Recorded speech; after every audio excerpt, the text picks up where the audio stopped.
Capítulo 2. Hipnosis y regresión.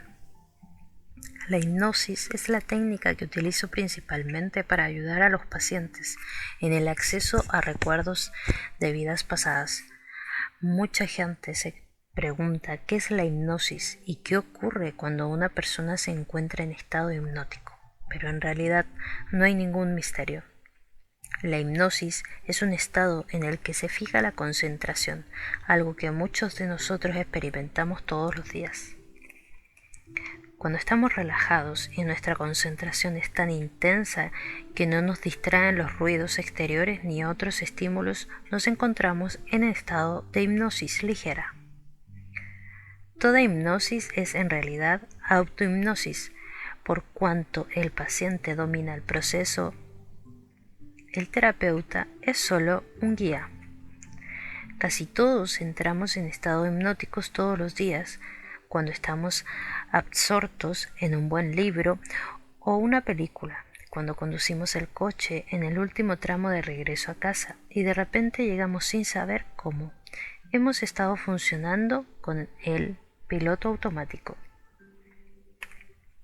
Uno de los objetivos de la hipnosis, así como de la meditación, es tener acceso al subconsciente, es decir, a la parte de nuestra mente que yace bajo la conciencia común, por debajo del constante bombardeo de pensamientos, sensaciones, estímulos exteriores y todo aquello que absorba nuestra atención. La mente subconsciente funciona en un plano más profundo que el plano de conciencia habitual.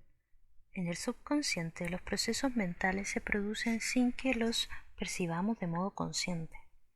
Cuando estos procesos subconscientes pasan súbitamente a nuestra conciencia, tenemos instantes de intuición, sabiduría y creatividad. El subconsciente no está limitado por las impuestas fronteras de la lógica, el espacio y el tiempo. Puede recordarlo todo, cada instante. Puede transmitir soluciones creativas a nuestros problemas, puede trascender lo ordinario para alcanzar una sabiduría muy superior a nuestra capacidad cotidiana. La hipnosis consigue que se tenga acceso a la sabiduría del subconsciente de un modo concentrado a fin de lograr la curación. Estamos bajo hipnosis cada vez que la relación normal entre el consciente y el subconsciente se reconfigura, de tal modo que el subconsciente desempeña un papel más dominante. Existe un amplio espectro de técnicas hipnóticas. Han sido ideas para aprovechar un amplio abanico de estados hipnóticos, desde el ligero hasta los planos profundos. En cierto modo, la hipnosis es un continuo en el que captamos la mente consciente y la subconsciente en mayor o menor grado. He descubierto que muchas personas pueden ser hipnotizadas en un punto adecuado de la terapia si se les informa sobre la hipnosis y se discuten y disipan sus miedos. La mayoría tiene un concepto equivocado de la hipnosis a causa de la manera en que la han tratado en la televisión, las películas y los espectáculos teatrales. Estar hipnotizado no es estar dormido. La mente consciente siempre sabe lo que uno experimenta mientras está hipnotizado. Pese al profundo contacto subconsciente, la mente puede comentar, criticar y censurar. Siempre tenemos control sobre lo que decimos. La hipnosis no es un suero de la verdad.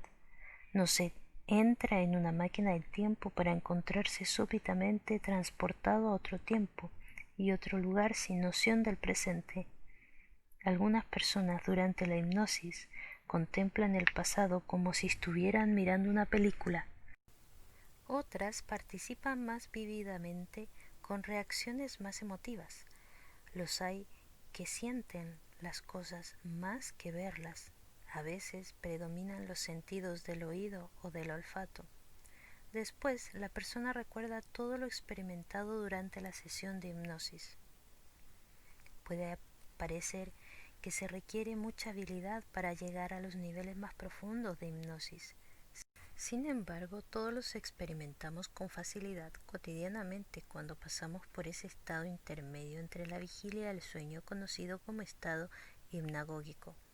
Un ejemplo de estado hipnagógico lo experimentamos cuando empezamos a despertar y aún recordamos vívidamente nuestros sueños, sin estar todavía despiertos por completo. Es el periodo anterior al momento en que los recuerdos y las preocupaciones cotidianas penetran en nuestra mente. Como la hipnosis, el estado hipnagógico es profundamente creativo. En ese estado, la mente está completamente volcada hacia el interior y puede tener acceso a la inspiración del subconsciente. Muchos consideran que el estado hipnagógico es un estado de genialidad, sin límites ni fronteras. Cuando estamos en él, podemos utilizar todos nuestros recursos, sin ninguna de las restricciones que nos autoimponemos. Thomas Edison valoraba tanto el espacio hipnagógico que desarrolló una técnica propia para mantenerlo mientras trabajaba en sus inventos. Sentado en determinada silla, Edison utilizaba técnicas de relajación y meditación para alcanzar el estado de conciencia que está entre el sueño y la vigilia. Sostenía algunos cojines en la mano cerrada, con la palma hacia abajo y apoyada en el brazo del sillón. Debajo de la mano había un cuenco metálico. Si Edison se dormía, se le abría la mano y las bolitas caían dentro del cuenco metálico y el ruido lo despertaba. Repetía el procedimiento una y otra vez. En estado hipnagógico se parece mucho a la hipnosis y en realidad es más profundo que algunos niveles hipnóticos, ayudando al paciente a alcanzar un plano más profundo de su mente. El terapeuta diestro en técnicas de hipnosis puede acelerar drásticamente el proceso de curación, y cuando las ideas y las soluciones curativas van más allá de los problemas personales, pueden resultar beneficiados grandes sectores de la sociedad, así como todos nos hemos beneficiado del invento de Thomas Edison, la lamparilla eléctrica. El proceso puede conmover al mundo. Escuchar una voz que actúe como guía ayuda a fijar la concentración y a que el paciente alcance un nivel de hipnosis y relajación más profundo. La hipnosis no ofrece peligro. Ninguna de las personas a las que se ha hipnotizado ha quedado enganchada al estado hipnótico. Se puede salir de él cuando se desee. Nadie ha violado nunca sus principios morales y éticos. Nadie ha actuado involuntariamente como una gallina o un pato. Nadie puede dominarte. Mantienes un absoluto control. Durante la hipnosis, tu mente está siempre despierta y observando.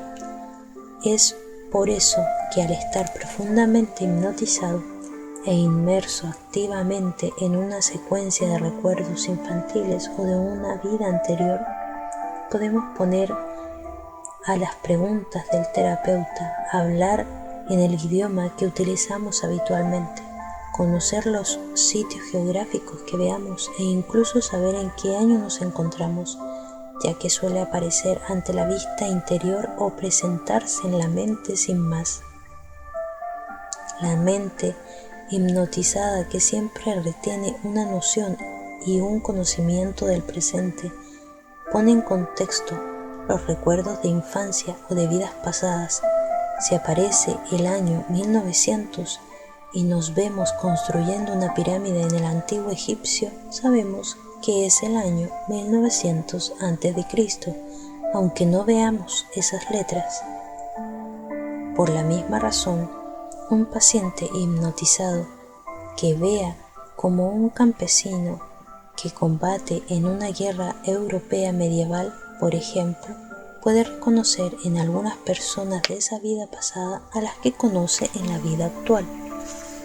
Por eso pueden hablar inglés moderno, comparar las toscas armas de esa época con las que puedan haber visto o usado en su vida actual, dar fechas, etc. Su mente actual está despierta, observando y haciendo comentarios. Siempre puede comparar los detalles y los hechos con los de su vida actual.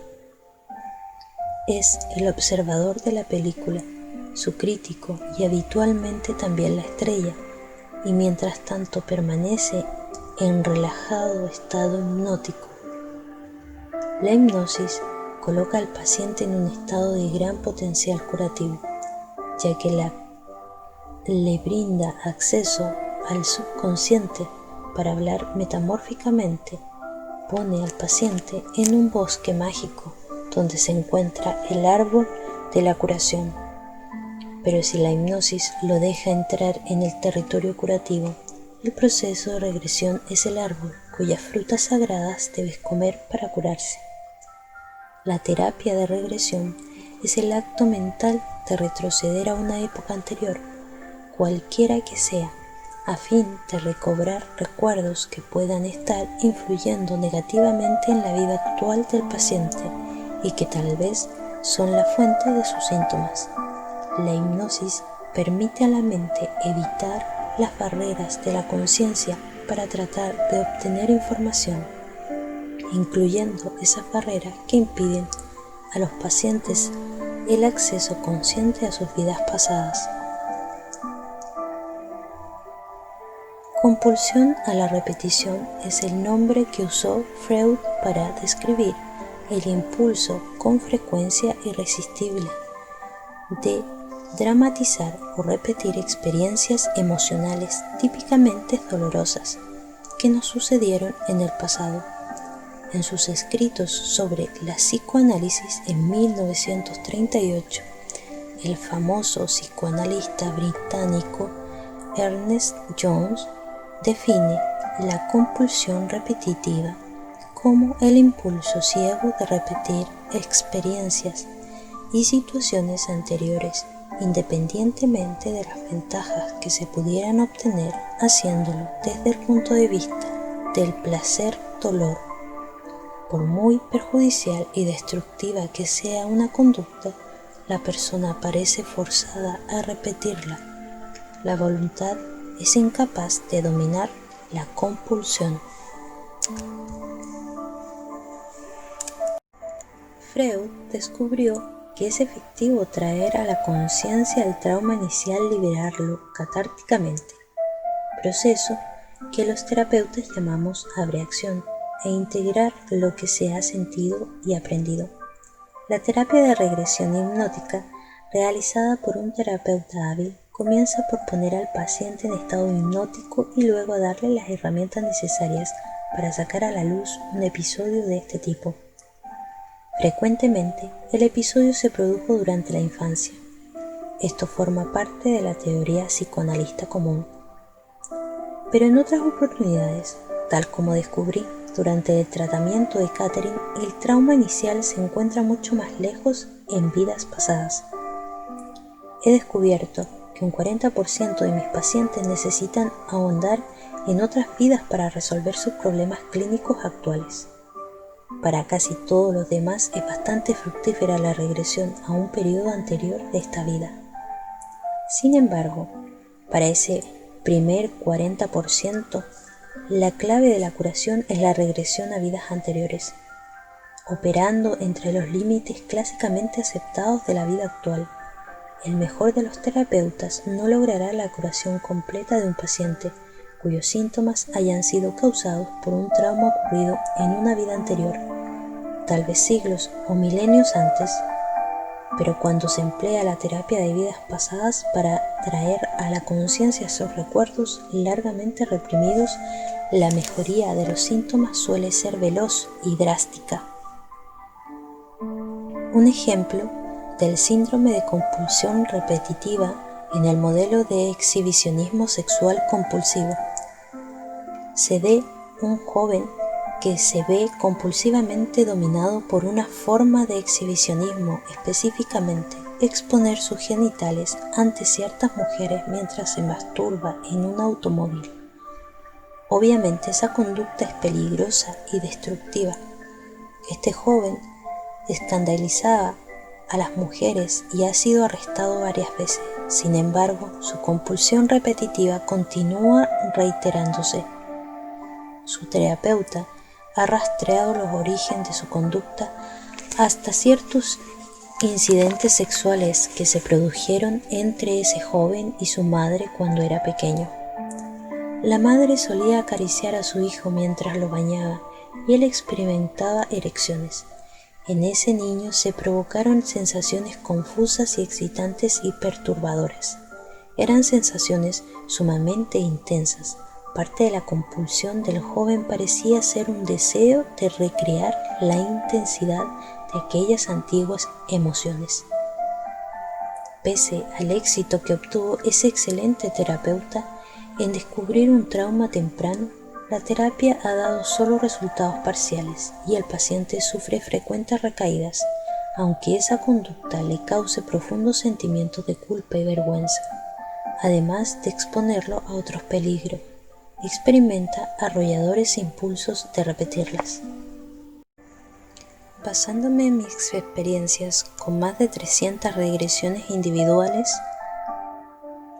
a vidas pasadas, existe una buena posibilidad de que el fracaso parcial de esta terapia se deba a que el trauma original se haya producido en vidas anteriores. Tal vez la manifestación más reciente, la experimentada en su vida actual, sea solo la última en una serie de traumas similares. El modelo recurrente ya ha quedado establecido. Es preciso traer a la conciencia todos los traumas y no solo los más recientes. Entonces se puede producir la curación completa. Muchos de mis pacientes han recordado, bajo los efectos de la hipnosis, diferentes modelos traumáticos que se repiten de modos diversos vida tras vida. Entre esos modelos se encuentra el abuso entre padre e hija, recurrente a lo largo de los siglos, y a que emerge una vez más en la vida actual. También incluye el esposo que con una conducta de abuso en una vida anterior que ha reaparecido en la actualidad como un padre violento. El alcoholismo es un estado que ha arruinado varias vidas, y una pareja que reñía constantemente descubrió que había tenido una conexión homicida en 4 vidas anteriores. Muchos de estos pacientes se habían sometido a una terapia convencional antes de recurrir a mí, pero la terapia no era eficaz o solo conseguía un éxito parcial. Para estos pacientes era necesaria una terapia de regresión a vidas pasadas que erradicara por completo los síntomas y pusiera fin definitivamente a estos ciclos recurrentes de conductas nocivas e inadaptadas. El concepto de compulsión a la repetición parece válido. Sin embargo, se debería ampliar el campo del pasado para que incluyera también las vidas anteriores en caso de que resultara infructuoso para descubrir información sobre la vida presente. Estoy seguro de que el joven que se ve impelido a masturbarse mientras conduce necesita investigar sus vidas anteriores para identificar sus traumas y hacerlos aflorar en su conciencia actual. Mientras la base patológica esté todavía presente pero permanezca oculta, los síntomas volverán inevitablemente a repetirse. Solo cuando emerjan podrán ser realmente curados. He descubierto que la hipnosis combinada con la terapia de regresión sondea el inconsciente más profundo que las técnicas psicoanalíticas, como la asociación libre, por ejemplo, en la que el paciente permanece en un estado relajado pero consciente, simplemente cerrando los ojos. Al estimular los estratos más profundos de las asociaciones mentales utilizando áreas de almacenamiento de memoria inaccesibles para que la mente consciente, la terapia de regresión bajo hipnosis ofrece a muchos pacientes resultados más profundos y muchísimo más rápidos. El material obtenido por medio de la terapia de vidas anteriores es, en algunos aspectos, como convincentes arquetipos universales descritos por Jung. Sin embargo, El material de las terapias de regresión a vidas pasadas no es arquetipo ni simbólico, sino que contiene fragmentos de la memoria actual procedentes del continuo flujo de experiencias humanas desde los tiempos antiguos hasta el presente. La terapia de regresión a vidas pasadas combina la catarsis específica y de curación, es decir, lo mejor de la terapia freudina, con la participación en la curación y el reconocimiento del profundo significado simbólico que son las aportaciones de Jung. Pero la terapia de regresión va mucho más allá que la técnica hipnótica. Antes de que pueda iniciarse un proceso hipnótico, un experimentado terapeuta en regresiones invertirá mucho tiempo en elaborar un historial, preguntando, recibiendo respuestas e investigando específica y detalladamente determinadas áreas importantes. Esto aumenta la proporción de éxito de la regresión de aproximadamente el 50% al 70%. Y cuando se acaba la regresión, cuando el paciente ya ha salido del estado hipnótico, es necesario integrar en la situación de la vida actual los sentimientos, las percepciones y la información que se ha obtenido en la sesión. Esta integración requiere una capacidad terapéutica y una experiencia considerables, porque el material evocado suele tener una poderosa carga emocional. Por lo tanto, no recomiendo ninguna terapia de vidas pasadas llevada a cabo por un terapeuta que no esté respaldado por una institución tradicional, que no tenga un diploma de médico psicólogo, asistente social u otro estudios acreditados. Los terapeutas de vidas pasadas sin una buena información pueden carecer de la habilidad necesaria para dejar que un recuerdo se desarrolle a su propio ritmo y para ayudar al paciente a integrar el material. Empero, experimentar una regresión a vidas pasadas solo y en casa es, en la mayor parte de los casos, benéfico y relajante. El subconsciente es sabio y no proporcionará a la conciencia un recuerdo que ésta no sea capaz de asimilar. Existe un leve riesgo de que se presenten síntomas adversos como la ansiedad o la culpa, pero se pueden aliviar en caso necesario con una visita a un terapeuta preparado. Si un individuo experimenta la menor reacción adversa mientras está operando a solas, interrumpirá la experiencia protegido por el subconsciente. En cambio, el terapeuta no preparado podría tratar de imponerse al subconsciente y obligar a ese individuo a proseguir antes de que esté listo para hacerlo. Como desarrollo una actividad psiquiátrica febril, mi prioridad es curar a los pacientes antes que comprobar la validez de sus recuerdos de vidas anteriores. Aunque esa comprobación también es de suma importancia, he descubierto que los pacientes evocan y describen los recuerdos de vidas pasadas según dos modelos. El primero es el que llamo patrón clásico. Según este patrón, el paciente entra en una vida y puede ofrecer detalles muy completos sobre esa existencia y sus autoconocimientos. Casi como un relato, va transcurriendo gran parte de esa vida. Con frecuencia se parte del nacimiento o de la niñez y no se termina hasta la muerte.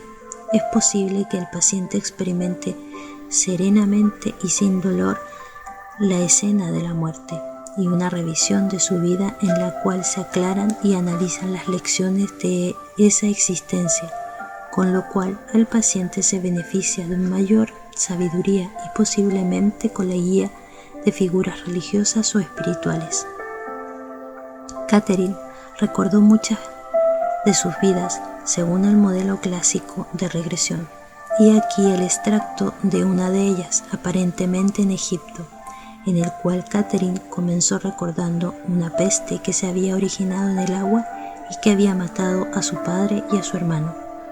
Ella había trabajado con los sacerdotes que preparaban los cuerpos para las sepulturas. Al iniciar los recuerdos, así como el extracto que reproducimos, Catherine tenía 16 años. Se ponía a la gente en cuevas. Los cadáveres se cerraban en cuevas, pero antes los cuerpos debían ser preparados por los sacerdotes, debían ser envueltos y untados con ungüento. Se los mantenían apartados en cuevas, pero el país está inundado. Dicen que el agua es mala. No bebáis agua. ¿Hay algún tratamiento? ¿Algo dio resultado? Nos dieron hierbas, distintos tipos de hierbas, los olores, las hierbas, y percibo el olor, lo huelo. ¿Reconoces el olor? Es blanco, lo cuelgan del techo. ¿Es como ajo? Está colgado por todas partes. Las propiedades son similares, sí, se pone en la boca, en las orejas, en la nariz, en todas partes. El olor es fuerte. Se creía que impedía la entrada de los espíritus malignos en el cuerpo. Fruta, morado o algo redondo con una especie morada, corteza morada. Esa cosa morada, ¿es algún tipo de fruta? Tanis. ¿Te ayudará eso? ¿Es para la enfermedad? En esta época sí. ¿Tanis? Repetí, tratando una vez más de ver si se refería al tanino o ácido tánico de esta vida. ¿Qué ha quedado sepultado en tu vida actual?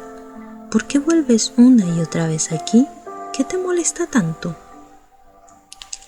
Ah, la religión, susurró Catherine de inmediato. La religión de esa época era una religión de miedo. Miedo, habían tantas cosas que temer y tantos dioses. ¿Recuerdas los nombres de algunos dioses? Veo ojos, veo una cosa negra, una especie de... parece un chacal. Está en una estatua, es una especie de guardián. Veo una mujer, una diosa, como una especie de toca. ¿Sabes el nombre de la diosa? Osiris, Sirius, algo así. Veo un ojo, solo un ojo con una cadena. Es de oro. ¿Un ojo? Sí. Hathor. ¿Quién es Hathor? ¿Qué? Hathor. ¿Quién es? Yo nunca había oído hablar de Hathor, aunque sabía que Osiris, sí, la pronunciación era correcta. Era el hermano esposo de Isis, la deidad egipcia más importante. Hathor, según supe después, era la diosa egipcia del amor, el regocijo y la alegría. ¿Es uno de los dioses?, pregunté. Hathor. Hubo una larga pausa. Pájaro. Es plano, un fénix. Guardó silencio otra vez. Avanza ahora en el tiempo hasta el último día de esa vida. Ve hasta tu último día, pero antes de morir, dime qué ves. Veo edificios y gente, respondió con susurro. Veo sandalias. Hay un paño rústico, una especie de paño rústico. ¿Qué ocurre? Ve ahora al momento de tu muerte. ¿Qué te ocurre? ¿Tú puedes verlo? No veo. No me veo más. ¿Dónde estás? ¿Qué ves? Nada, solo oscuridad. Veo una luz cálida. Ya había muerto, había pasado al estado espiritual al parecer. No necesitaba experimentar otra vez su muerte real. ¿Puedes acercarte a la luz?, pregunté. Allá voy. Ella descansaba apaciblemente esperando otra vez. ¿Puedes mirar ahora hacia atrás, hacia las lecciones de esa vida?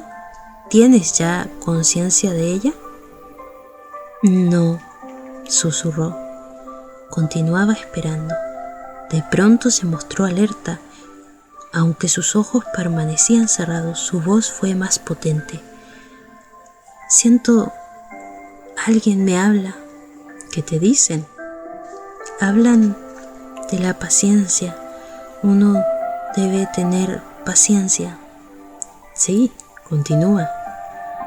La respuesta provino del maestro poeta. Paciencia y tiempo.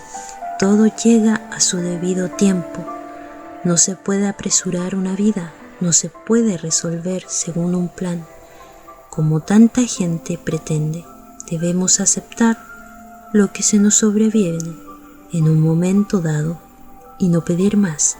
Pero la vida es infinita. Jamás morimos, jamás nacimos. En realidad, solo pasamos por diferentes fases. No hay final. Los humanos tienen muchas dimensiones, pero el tiempo no es como lo vemos, sino lecciones que hay que aprender. Los detalles funerarios, la hierba empleada para luchar contra la enfermedad y las estatuas de dioses son todos típicos de la regresión clásica. También los amplios periodos cubiertos por la memoria, desde los 16 años hasta la muerte. Aunque Catherine no recordó aquí la experiencia de la muerte en sí, la habían rememorado en una sesión previa. Pasó por ella para recibir la información espiritual iluminadora del otro lado. El segundo modelo de regresión a vidas pasadas es el que llamo patrón de flujo de momento clave. En el flujo de momento clave, el subconsciente une los momentos más importantes y significativos de una serie de vidas. Los momentos claves que mejor elucidarán el trauma oculto y curarán más rápida y profundamente al paciente. A veces el flujo incluye la revisión entre dos vidas, a veces no.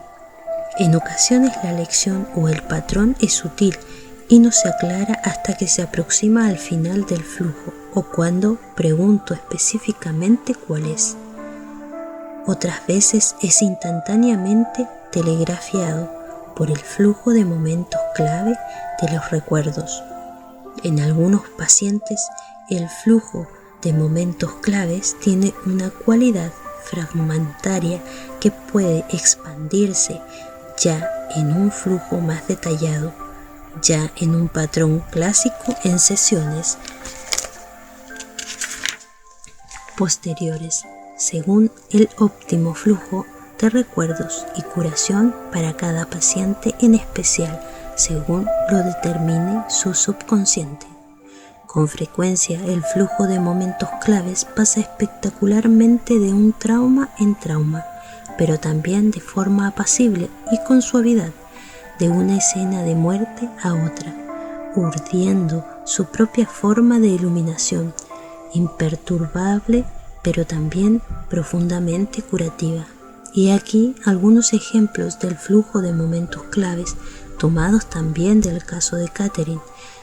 Estos recuerdos provienen de su primera sesión de regresión a vidas pasadas. Hay árboles y un camino de piedra. Veo una fogata en la que se cocina. Soy rubia, llevo un vestido pardo largo y áspero. Calzo sandalias. Tengo 25 años. Tengo una pequeña llamada Cleastra. Es Rachel. Rachel es actualmente su sobrina con la que siempre ha mantenido un vínculo muy estrecho. Hace mucho calor, hay olas grandes que derriban los árboles. No tengo hacia dónde correr, hace frío, el agua está fría. Debo salvar a mi niña, pero no puedo. Solo puedo abrazarla con fuerzas. Me ahogo, el agua me asfixia. No puedo respirar, no puedo tragar. Agua salada. La pequeña me es arrancada de los brazos. Veo nubes, mi pequeña está conmigo y otros de la aldea. Veo a mi hermano.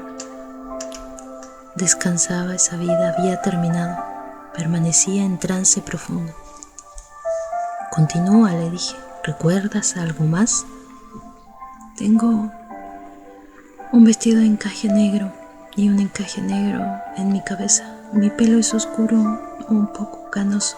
Estamos en 1756 después de Cristo. Soy española, me llamo Luisa y tengo 56 años. Estoy bailando, hay otros que también bailan. Estoy muy enferma, tengo fiebre, sudores fríos, hay mucha gente enferma, la gente se muere. Los médicos no lo saben, pero fue por culpa del agua. La llevé hacia delante en el tiempo. Me recobro, pero aún me duele la cabeza, aún me duelen los ojos y la cabeza por la fiebre, por el agua. Muchos mueren. Obviamente, en este flujo de momento clave, el modelo es el trauma experimentado debido a un desastre natural. La naturaleza emocionalmente concentrada del patrón de flujo de momentos claves puede parecer intensa, pero según mi experiencia, revivir el trauma de la muerte solo ofrece un mínimo riesgo de provocar una reacción perturbadora en cualquiera de ambos patrones. En manos de un terapeuta preparado e incluso si el paciente trabaja solo en casa, la mayoría de la gente maneja e integra los recuerdos sin dificultad. En realidad, todo el mundo se siente mucho mejor. El terapeuta puede indicarle que flote por encima de la escena de la muerte si lo considera necesario para observar sin emoción, y la mente subconsciente es siempre capaz de alejar al paciente de la experiencia regresiva. Se puede optar por no experimentar en absoluto la escena de la muerte. Siempre hay alternativas, pero la intensidad de la terapia de vidas pasadas no asusta a quienes la experimentan. La terapia de vidas pasadas, que fluye de momentos claves en momento clave, es una modalidad terapéutica muy práctica y eficaz, porque con ella puedes producir las conexiones necesarias entre vidas pasadas y vida actual en menos de una hora, en vez de exigir varias horas.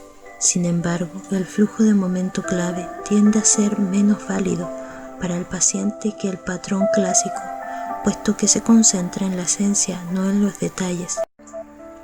Por mi parte, no puedo prever cuál de estos patrones adoptará un paciente. Ambos curan por igual. Por último, no todo el mundo necesita recordar vidas anteriores mediante la regresión de hipnosis. No todo el mundo carga con el peso de traumas producidos en vidas pasadas o cicatrices que sean importantes en la vida actual. Con frecuencia, lo que el paciente necesita es concentrarse en el presente, no en el pasado. Sin embargo, enseño a la mayoría de mis pacientes técnicas de meditación y de autohipnosis, pues tiene un gran valor para la vida cotidiana. Ya sea que un paciente quiera curarse de insomnio, reducir una presión arterial elevada bajar de peso, dejar de fumar, reforzar el sistema inmunológico para combatir infecciones, enfermedades crónicas, reducir la tensión nerviosa o alcanzar estados de relajación y paz interior. Puede usar eficazmente estas técnicas durante el resto de su vida. Pese a los beneficios, en ocasiones los pacientes rechazan la hipnosis. A veces los motivos son asombrosos. Cuando yo era psiquiatra residente en la Academia de Medicina de Yale, me asignaron a un hombre de negocios para que tratara sus miedos a los aviones. Por entonces, yo era uno de los pocos terapeutas de Yale que empleaba la hipnosis para curar fobias monomaniáticas, es decir, el miedo a algo específico, como volar o conducir por una autopista o a las serpientes. Por su trabajo, este comerciante debía viajar mucho y debido a su fobia solo podía utilizar el transporte por tierra, así que la necesidad de superar ese miedo era obvia. Describí cuidadosamente el procedimiento hipnótico, le transmití mi confianza y mi optimismo con respecto a su curación, asegurándole que ya no estaría paralizado por el temor a que no solo sus perspectivas comerciales se beneficiarían con esa curación, sino que podrían pasar sus vacaciones en sitios más lejanos y exóticos, mejoraría por completo su estilo de vida y la calidad de su existencia. Me miró pensativo, frunciendo el entrecejo. Los segundos pasaban lentamente. ¿Por qué no estaba más entusiasmado? No, gracias, doctor, dijo al fin. No quiero el tratamiento. Eso me cogió completamente desprevenido. Había tratado con éxito a muchos pacientes con síntomas similares, sin que ninguno rechazara mi ayuda. ¿Por qué?, le pregunté. ¿Por qué no quiere curarse? Porque le creo, doctor. Usted me curará. Ya no tendré miedo de volar. Y entonces subiré al avión. El aparato despegará, luego se estrellará y así moriré. No, gracias. Contra eso no tuve argumento. Salió cordialmente de mi consultorio con su fobia intacta, pero innegablemente vivo aún. Yo estaba aprendiendo más sobre la mente humana, sus resistencias y sus negativas.